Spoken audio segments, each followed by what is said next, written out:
through, I feel. It's really weird. I thought that I was going to be able to do this in like 4 sessions or even 2, and it's just every time I look up something, I find something else out to share with you guys of what's happened in my life.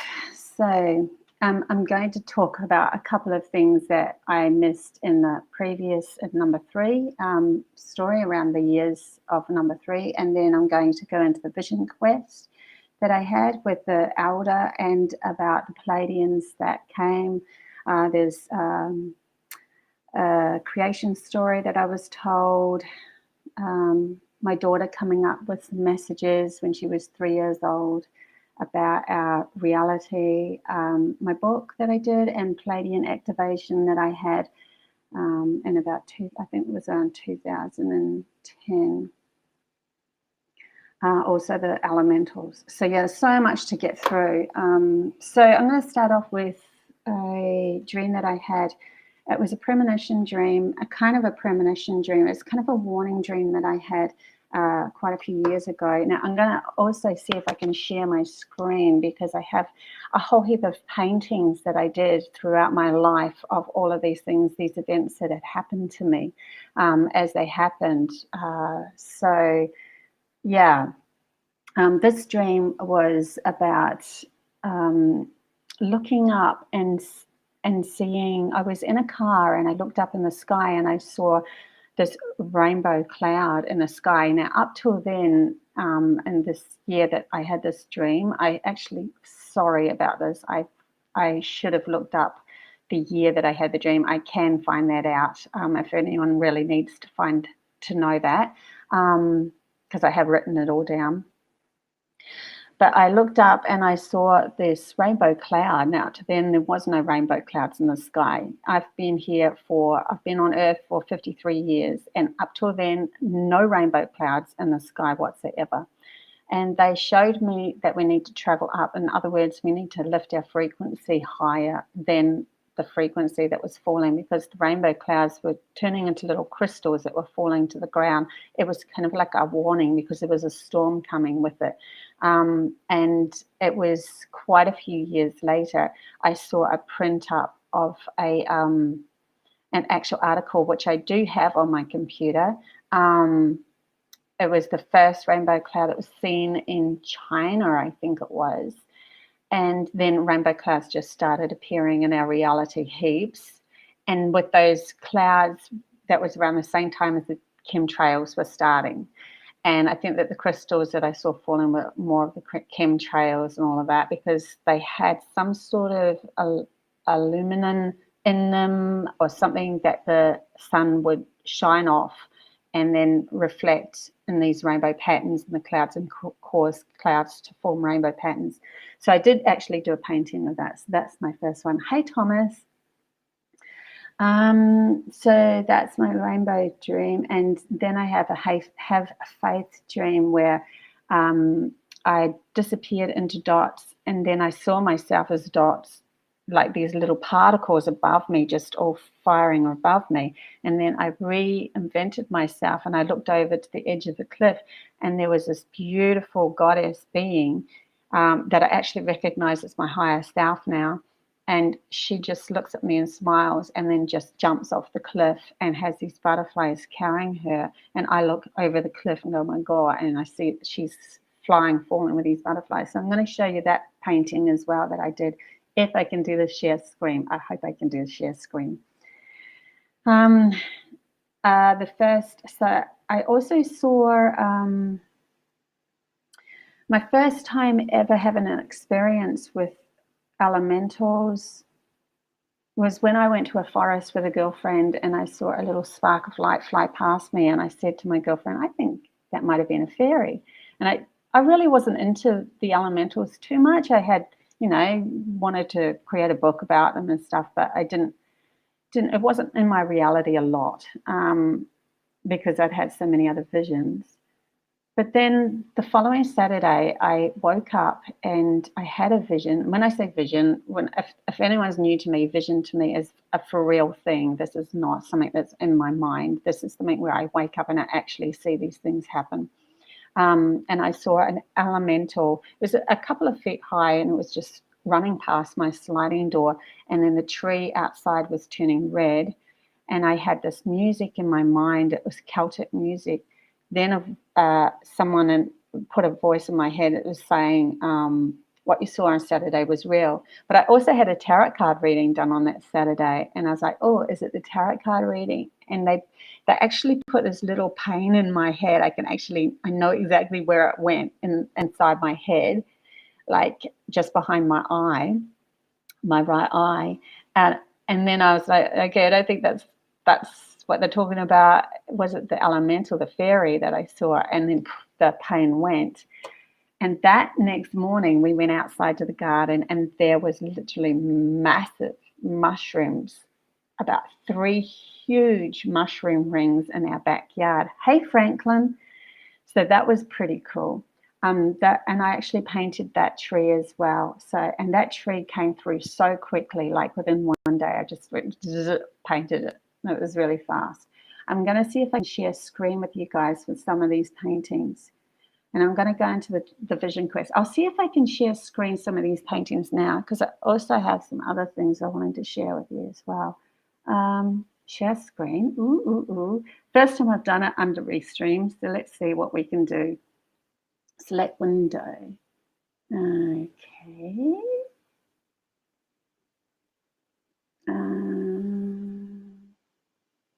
Okay, so it actually has share screen. Here's the crystal painting. Oh, I don't know what I've got here. Okay, that's actually the Have Faith painting when she fell off. I don't know what you guys are seeing, because it's kind of brought things forward for me that I can't really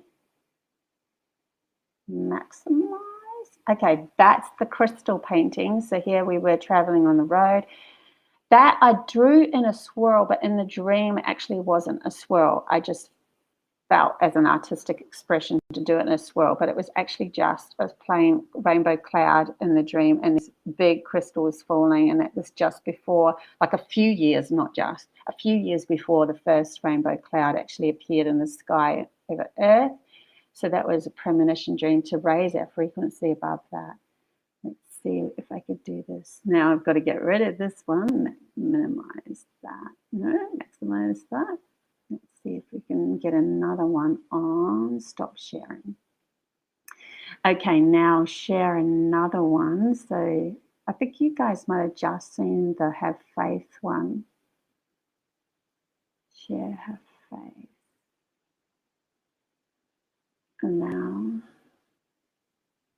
there you go. Maximize. So this is the goddess for jumping off the cliff, what I saw in that dream. In 2006 I painted that, obviously. Hang on, now I just got to do this share, stop sharing. I've also got a couple of other paintings. Share screen. This is the Cherokee elder that I was working with when she was a little girl. She asked me, she actually started me on my book, Imagine Holding Hands, asked me to paint this picture for her. I don't even know if she used it, but this is her elder, her grandmother. This was Parisha Taylor, and they always climbed up this beautiful mountain and saw sunrises and sunsets every day. So I painted that for her. Stop sharing. I've also got, what other one we've got here? This is the dream I had that was of the future. Now it's it's not perfect for I'm Virgo. It's not perfect, but every single brush, hang on, I'll give you that one. This is where I walked. My house was over here, and I walked out onto the veranda with my friends to have this cup of tea, and I materialized the tea like a tea in my hand. It was very bright colors. Every stroke I had with this painting was in that new world. this is the tree. And then I don't know if I actually went into the end of the dream, but in the end of the dream, I got sucked into this tree to come back to myself, which is kind of like the tree of life. So in the end of the dream, it was like this thing sucked me in. And so I painted all these leaves. Yeah, anyway, that was fun, painting that picture. Stop sharing. Now let's see what else I've got here. New perspective. Steve Irwin's heaven. 6 months before he died, I dreamt of his heaven, and I painted it. So this is his heaven that I painted. So that's, I actually saw a lot of buffalo and gorillas coming along here. Okay, I was the eagle. I flew over and I walked up as a human up these rickety stairs up here.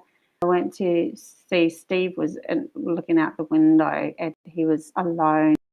And this represents, it was actually a khaki moth that came to me and flew in my ear after he had passed.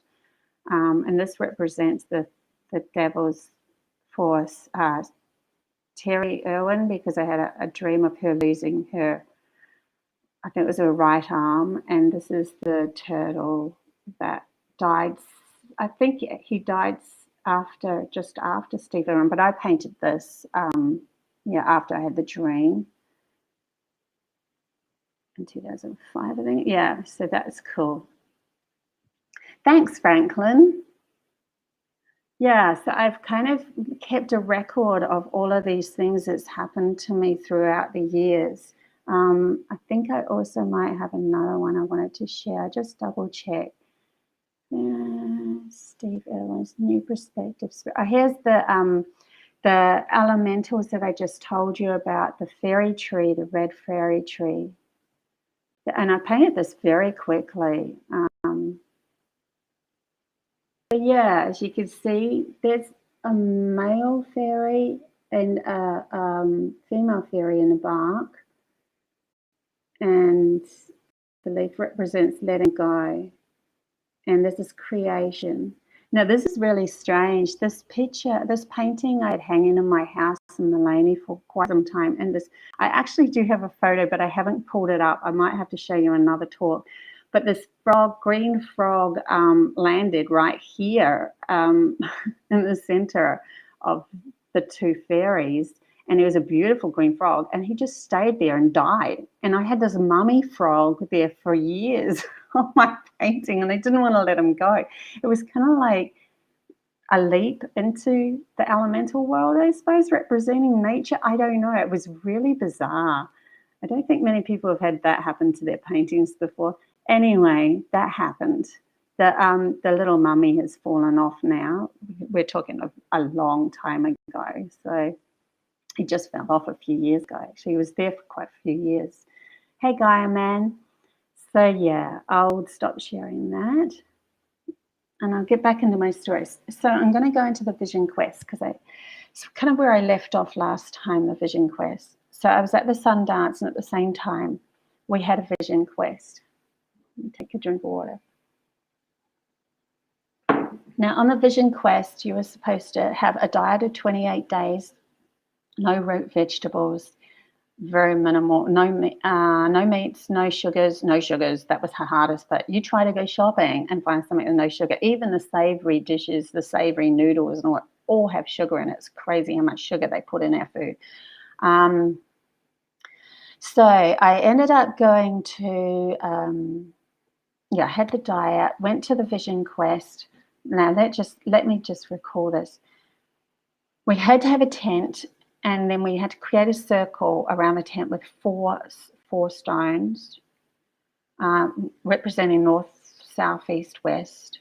And that was a circle we had to stay in, and we were not allowed to move out of that circle. So you make your circle wide enough for you to, go to the loo and all that sort of stuff as well. So I had pitched my tent. I was walking up the mountain. I wanted to go up higher because I think that's just me. I'm eagle, so I like going up high and seeing a higher perspective of things.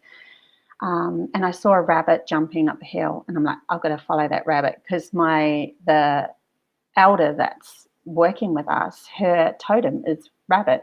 So it's very Alice in Wonderland. Followed the rabbit up the hill. Got to the top, and then there was a clearing. I saw on the tree this, you know how insects create like marks. The insects created a mark where it was like a stick figure of a person, and it had, you know, the two arms, the sticks for the arms and the two sticks for the legs. On one of the arms it had a wiggle going up, and one of the feet it had a wiggle going down. And I thought, well, that represents me. I'm in between this world and another world. It's just who I am. So anyway, I went into the tent, and I was told that we were going to have dumplings for our first meal when we came out. So, you know, day 1, day 2, day 3, I'm like starving, drinking water. I think, yeah, you kind of purge about day 2. It's just the way you're just supposed to do it. Just do it. And it's okay. It's like, it was a really good experience. It really cleared who I was and kind of recreates who you are. So it's a really good thing. I felt it was a really good thing for me to do. It didn't hurt me at all. But I did have this amazing dream about day 3, and that's what I want to share with you. Now, this was me going into myself. It was just extraordinary, and the reason why I'm sharing it with you is because I'm going to bring it into what it represents brain-wise, so you guys have an understanding of what's going on with you guys as well. So the first thing I saw was war coming both sides of my tent. I had the left and the right of my tent coming at me. I'm like, holy crap, I have to get out of this war. And I saw a cave. Now, the war represents the 2 hemispheres of the brain that we're in at the moment that's going through war. Our intuition is not being given lenience, and our left brain is taking too much control. So there's this imbalance that's happened within us, and a war has broken out, you know, trying to fight. Do we follow our intuition? Do we just follow logic? Because that's what we're taught to do, but our intuition is part of who a human is. So there's this war going on within us, which actually reflects outside of us. And it's the reason why we've got this war happening, these wars happening. But the intuition's just clicked on, and that's why there's this crazy void happening at the moment of people starting to realign themselves. Anyway, in this vision quest, a war was coming. I had to get out. I saw a cave. The cave represented my pineal gland. As I entered the cave, though, there was an elder. Absolutely no-go zone. You do not go into the cave. You do not go into the pineal gland whatsoever. The elder will kill you. She'll just kill you. And I think the only way that you could bypass this is through specific drugs and like ayahuasca or something like that. And even that would only take you to a certain degree of going through the pineal gland and all of the beautiful things that we can link up to, connect to. But that will only be for a moment. You won't be able to hold it there or anything and explore the wisdom until your mind is at least enough peace, has enough peace within it. So she just went, you're from a warring zone, I'm going to kill you. She fires an arrow at me, didn't even talk to me, just fired an arrow at me. One of her friends threw herself in front of me and took the arrow, took the blow. And this elder was so upset. She's like, oh my God, she's kind of like, I've killed my friend. She grabbed my hand. She was more upset that I could get through. She grabbed my hand and she's like, in her mind, she was trying to figure a place that she could get me out of there to stop me from going into the pineal gland. She tried everything to stop me from going. But it just seemed that whatever she did, every time she tried something, it didn't work. I just come crawling back. So she just went, go then. And there was these steps at the back. So I went up the steps and I opened up into this beautiful new land. And it was gorgeous. And there was a river flowing in front of me and a little bridge. I wouldn't say it was a red bridge, but it was a reason why I say red bridge is because it was representing the corpus callosum between the 2 hemispheres of the brain. That's the thing that connects the 2 hemispheres of the brain. So I walked up onto this bridge, and this little Pleiadian boy came up to me. I see him now as my inner child, my innocence, who I am, my divine person that I am when I've calmed my two hemispheres, masculine and feminine hemispheres. When they're working well together, then this innocence comes from you. So he came and he said, "Watch this." And he puts his hand out to the water that's running under the bridge, and he stills the water. And I'm just amazed. And that this was a clue to us learning to still the stories that are coming through, still the flow of life, just still it. And then he said, the water starts flowing again, and a huge dead fish starts coming up. And he goes, "Watch this." And then he puts his hand out as this fish is going under the bridge, it starts coming alive and swims off. And that was one of the stories that, I have in my mind going from one brain to another. He said, this is the point where you can shift the stories, that you don't have to have the same stories that are creating our reality. And then there was another fish behind that it was decaying. It was really dead.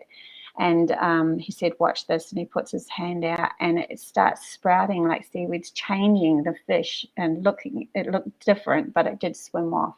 So even to the point where a story is no longer needed, we can still use that story to change it and manipulate it and to shift it into another story. And I think this is where we're at right now in our reality.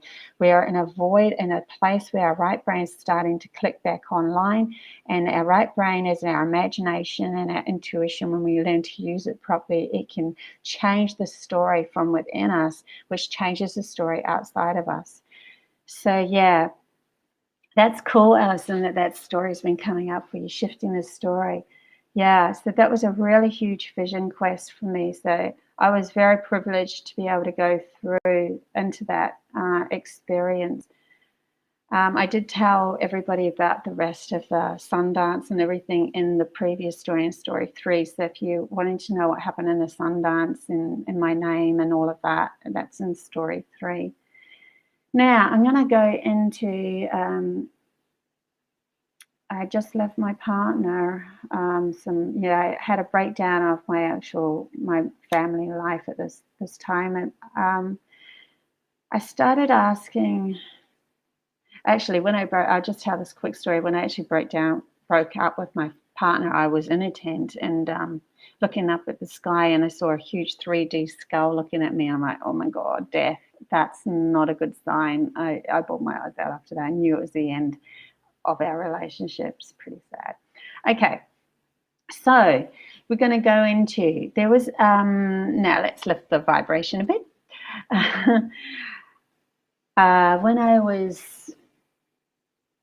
left and I'd gone into Mount Corlin, and when I was there, I had my daughters were 3 and 5 years old. And my youngest daughter was an amazing little child. She used to talk to plants all the time. She was pretty cool. And my other daughter was the grounder. She's the calmer. She's the peacekeeper. She just calmed us all down. If something had happened, when, like, for instance, my youngest daughter used to draw mandalas everywhere, and she drew it on my bedroom floor. And my middle child, when I was flipping out, thinking, how the heck am I going to get this out of the carpet, she'd just put her hand on my arm and just go, "Come back, Mummy, just come back." Like I'd left my soul, gone, "I'm out of here. I can't handle this." And she'd just go, come back to normalcy." Very calming. And they would put her next to ADHD kids in schools because she would just mellow them out. She'd just balance them out. She's a crystal child. Well, if you're going to put a tag on, I don't really like putting tags on people. Anyway, my daughter, youngest daughter, had given me a clue, because I come back from the vision quest and the Sundance, and I was also asking what's the potential of humankind. I started going on this different journey, and the journey was leading me to what the pineal gland was and all that sort of stuff. So my youngest daughter came up to me one day. She mentioned this name called Anyon, and I'm like, Okay, that's a strange name for a 3-year-old to bring up. And she brought it up again a week later and said, Mommy, I know where we go when we die. It's a place called Anyon. It's where everything is everything, where rainbows are ponies and ponies are rainbows. I'm like, okay. She goes, but we live in our minds now, Mummy, but we're also in Anyon as well. You can look it up, but you have to thank me for this one, was her exact words. And I'm like, okay, it actually seemed, even though I spoke as if I was from a 3-year-old, she actually said it as if she was channeling somebody through at the time. I did look up Anyon, and Anyon was a particle that was a theoretical particle, and they'd only just now, this is back in 2009, I think. It was theoretical then, but they've actually just realized it's for real now. But they were using it anyway to see what they could, with the idea of it, or something to do with quantum computers. Anyon is a particle that resided in 2-dimensional space. It could flip from a fermion or a boson. I'm not a scholar. I'm not a scientist. I have no schooling. This is what I read. It resided in fermion or boson, which is like light or material, and it could flip from one to the other. So that gave me a clue as to what was happening with our pineal gland. So I'm not going to get really into it too much at the moment, but I will tell you a couple of other things that I was led to. I'm trying to put it in chronicle order so that you guys know, but there's a lot more to the pineal gland than what we even know, and the stuff that I've told isn't even scientifically proven yet, but it will be. I was also led to a guy called Dr Ramachandran, and he was talking about the left hemisphere and the right hemisphere. He said if he had a patient that had had a stroke on the left hemisphere, if the left hemisphere had gone down, I'm going to say the right hemisphere. Sorry about that. The right hemisphere is where the imagination and intuition is held. If the right hemisphere has gone down and the left hemisphere is all that's left, it's only our logical side. So what happens to the patient is they just keep repeating the same story over and over. They have no imagination to shift the story into the next stage. So even if their hand is paralyzed, someone will come up and say, well, how's your hand going? They'll go, yeah, it's fine. Because before the stroke happened, before the right brain shift, the right brain's the one that shifts our story, it's still holding on to the fact that the hand was still fine. They'll even say to the patient, can you clap? And it'll clap and it'll go, oh, that hand doesn't feel like it anymore. Patients that have come into the hospital with their right brain stroked upon and had a stroke on and gone down, where they'll be going up a lift and they'll still think they're in their own home.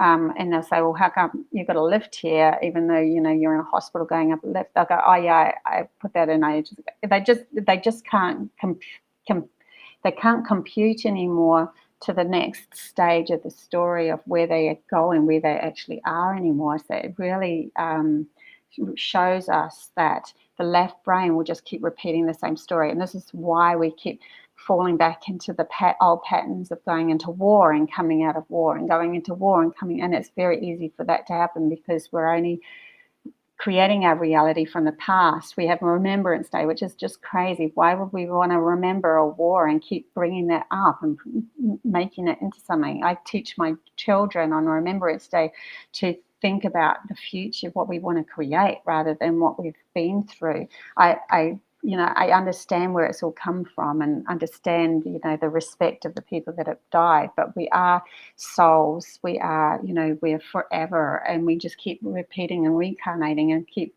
repeating the same story because our left brain is the one that's been in charge. But now that the right brain's coming back online, we can start imagining a new story, start imagining ourselves out of the story. So also Jill Bolt Taylor was another lady that I was led to. I only follow things that I was led to. I haven't watched a lot of other other people's journeys and read. I don't read. I've read about a handful of books because I'm dyslexic. So, but I can pick up a book and then just flick into it and then go through what they teach me they lead me to find out about. I'm not stupid. I can read. I just choose not to.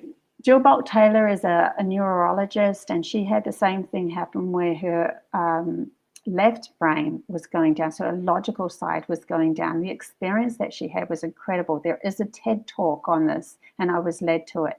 I would advise if you want to look into it more. It's pretty freaking amazing what happened. Because she's a neurologist, she wanted to figure out what was going on in the brain. And she's like, oh, I'm having a stroke. Oh, I'm going to just go through this story and see what it's like, and I'll repair myself later. It took her quite a few years to repair what the damage had done, but she did repair it. She said that when her left brain, which holds the story, went down, all of a sudden she put up a hand and her hand merged into the background of everything. She became expansive. She became everything. Everything was her. And this goes with when I went into source energy and became one with source energy. You become one with everything. You are everything. It's your consciousness that is you.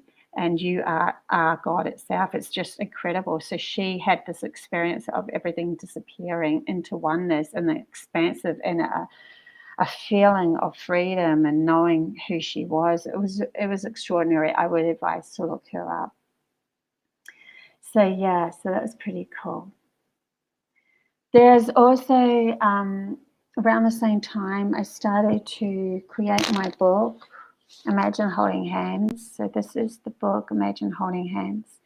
I'm just going to go through a couple of cool things that happened around there. We went to Steve Irwin's farm, and my youngest daughter that I was telling you about that had told me about Anyon, she just went up and started holding hands with this wallaby and talking to it. And I said to her, can I take a photo for my book? And she said, yeah. And she walked back up to the wallaby. And she just picks up his hand and he just lets her, and they take this photo. So here's the photo. Here's the photo. Isn't it beautiful? And it was like there was a soul in this wallaby. He was chatting away to her for a while. It's gorgeous, eh? So that's the story of that. She couldn't do it with another wallaby after. She was a bit disheartened, and she thought she could do it with every wallaby. She didn't realize, she said in the end, oh, it's not the same one, Mum. So yeah, this is representing me. This is a picture I drew of me as a tree on the edge of a cliff. So yeah, but also there was a really cool thing that had happened. So if anyone hasn't seen my book, Imagine Holding Hands, it's all to ignite the right brain. Yeah, and get kids to think outside the box. So I've still got quite a few to sell. I've sold about 500. This one here was incredible. I don't know if you could see this very clearly, but this is a picture of Mount Corlum's background. I'll just tell you the story. I was at Mount Corlum, grabbed a picture of her, photographs of her, started manipulating her, and then I'm like, something feels wrong. I'm not allowed to do this. So I cut it out. I just went, okay, I'm trashing all of this. It doesn't feel right. And then I asked her permission, and I think that's what I didn't do, is I didn't ask permission. And I asked her to send a message through this picture. So I took all these other photographs, came back, and then used it at the background of my daughter, so my daughter on there and the butterfly, and went, okay, can you imagine talking to Earth? And then I saw after I finished that there's actually in that picture in the rock a hand print, and it looks like a hand. And then on the other side there's another hand doing this. So there's two hands going like this in that picture. And it doesn't show up very well because of the light that's reflecting off. So I'll leave that, but you can see it, and I'll probably post the picture or something. So two hands like that, and the whole book It's called Imagine Holding Hands. I actually also channeled through a song called Imagine Holding Hands for the children to connect, and it's actually a beautiful, beautiful song with a didgeridoo and everything in it. Recorded it, sung it, the whole thing. That's up on my YouTube as well. So that happened around that time. Now, after that, Pleiadian activation. So I first experienced Pleiadian energy when I was about 19 years old. I kept feeling this beautiful, beautiful, beautiful, beautiful feeling. And in my mind, this isn't a vision, this was in my mind. I just had a thing saying that disconnected, so I thought I'd wait for that. In my mind, it was like I would see pillars, huge like Roman pillars. The houses were had a lot of space. They were in and outside. There wasn't the walls, didn't need walls so much. There was this feeling of being in unity with nature. There was water coming right up to the lip of the, and actually the picture that I just showed you is pretty similar to this experience that I was feeling and had in my head, in my imagination. Now I can't find it. So that one there. And the dolphins were part of our family because we could talk to them. They were guiding, they were teachers, they would give us information. They would teach the children. So yeah, I had, that was really cool. I actually do have a picture that I did as Photoshop picture that has that experience in it, but I haven't got it up on my screen, so I'll maybe share that later. I've done a lot of artwork. If you go on my website, you'll see a lot of these New Earth artworks that I've done. But anyway, this night, I had a dream of a Pleiadian that was wanting to dance with me, beautiful male Pleiadian with long blonde hair. And then we did this dance, and then he came up to me in the dream and he put his forehead on my forehead. And then he started chanting, and he chanted Ra. As all I can remember is Ra. Ra means sun in Pleiades, so the porthole of the sun to come through to the solar system. Ra, and then it was kind of like Ta, Mi, Saga. I can't remember any of it, but you know, that just short syllables. And he's chanting this, and this low vibration through my body was starting to vibrate. And then he would turn his head and he would speak in his Pleiadian, Egyptian-y, kind of Celtic-y language. And then he'd turn his head again and put his head on my forehead and start chanting. He did this 5 times. And then as the 5th time was happening, I was waking up. I was aware, I was awake in my room, and my whole body was completely vibrating, like completely shaking. And I remember thinking that he was somebody that I used to teach, and I had asked him to specifically activate me when I'd raised my level of awareness up enough, my frequency up enough. He would come and help activate me. So I was very excited that I got to the point of being activated by him, because I knew that that was important. Yeah, so they really do communicate to us through the pineal gland, and that's how they say hello. They will touch forwards, and I think that's one of the reasons, like I was brought up in New Zealand, the Maoris actually do that. They touch foreheads and noses to say hello, and I think they got that from the Pleiadians eons ago when the Pleiadians were working with them. So yeah, that was pretty cool. So that's Pleiadian activation. I also have seen a star being. This is around the same time as all of this. In those few years, we were told where there were scrolls, and scrolls will be given to us with information on it. So that's really interesting too. My middle child actually had a dream of, she said it was so real. She walked into my bedroom. She saw a porthole in my bedroom. She walked through the door. She saw 3 bears. Bears are her totem animal, and they had scrolls for us. And I've also been shown through my truth stone that crumbles and shown that there was going to be information and scrolls given to us. So that's interesting. I just thought I'd share that. I don't know where that one's going, but I'll just go with that. This night, I had an experience with a star being. So I actually was going to sleep going, I wonder if stars have a soul and are alive and, have some sort of presence to them that can come through. And I was just asking this question and I fell asleep. I woke up and I had my bed right slammed up against the window, and it was a huge window, and I never had a curtain because I loved just looking out in the night sky to go to sleep.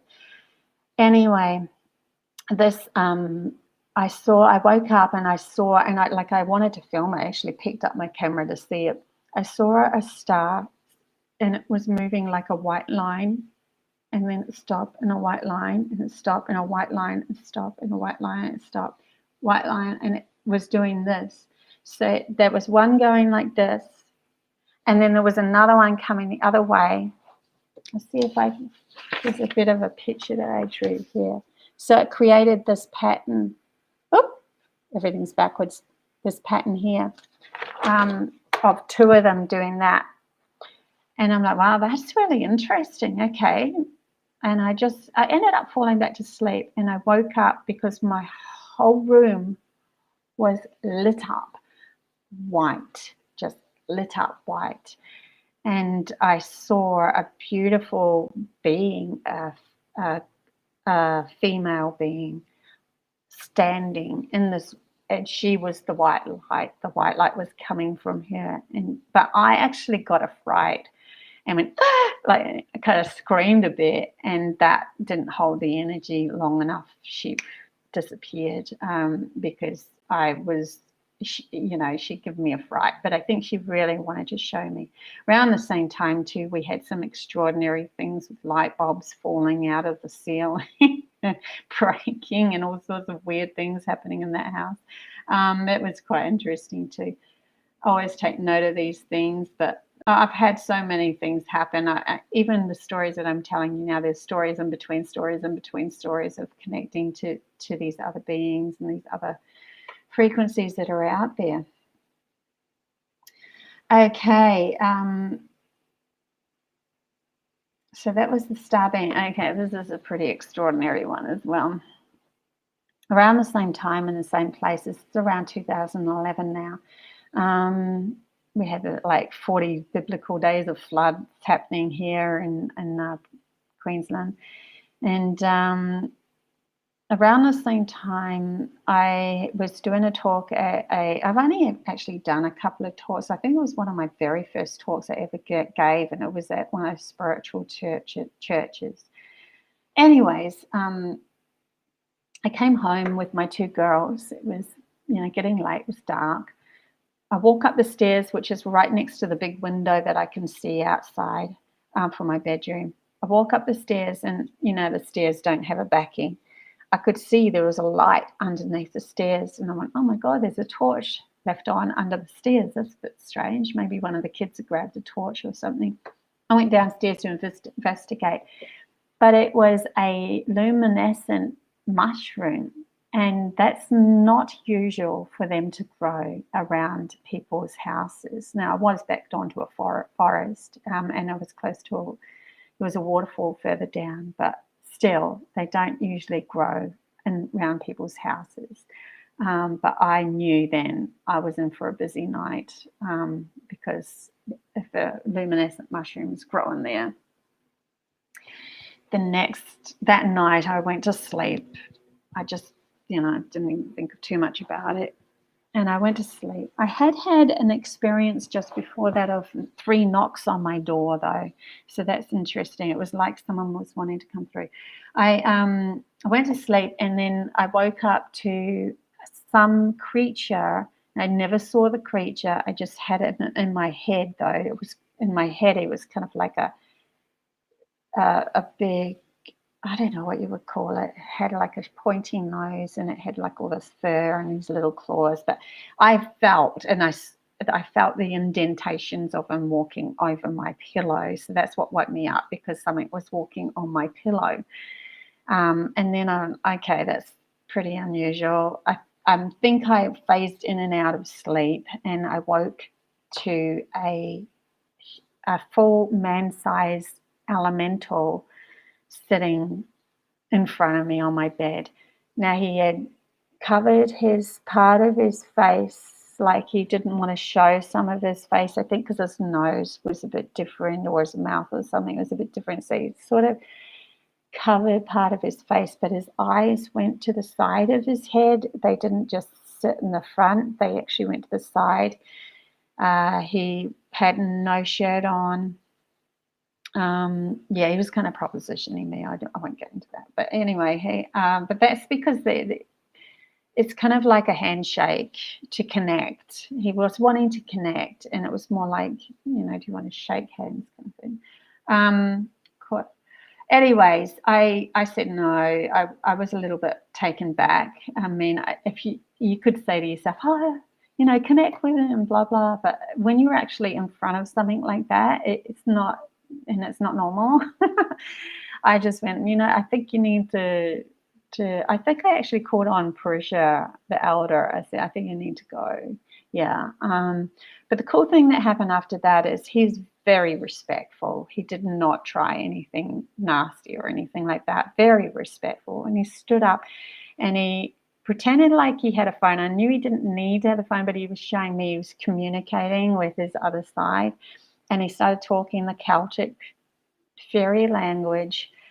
He stood up, and then when he did that, when he started talking the language, this grid line opened up in front of him. It was like line, line, line, line, line, and line, line, line, line, line, like a grid opening up in front of him. And then he just walked into the grid and disappeared.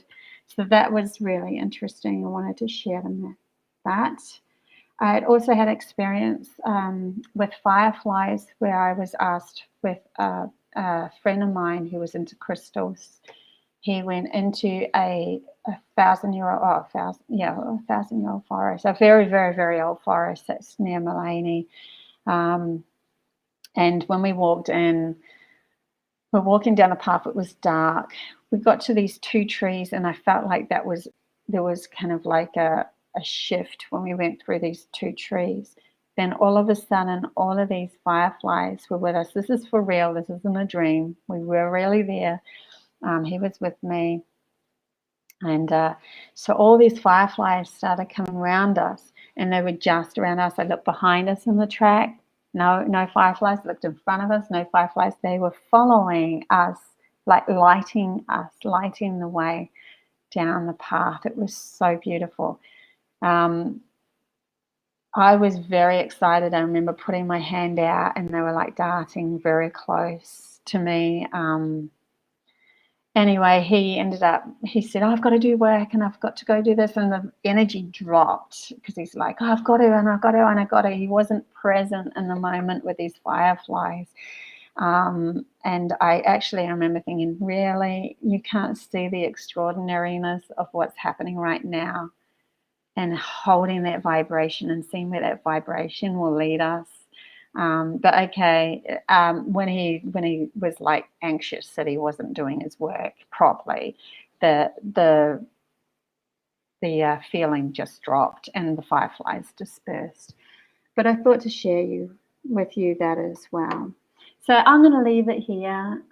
That's my stories for today, and I just I have still got many, many more.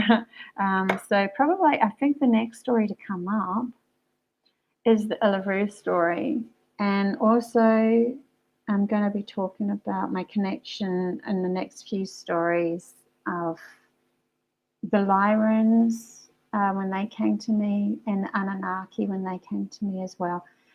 So yeah, love yous all. Bye.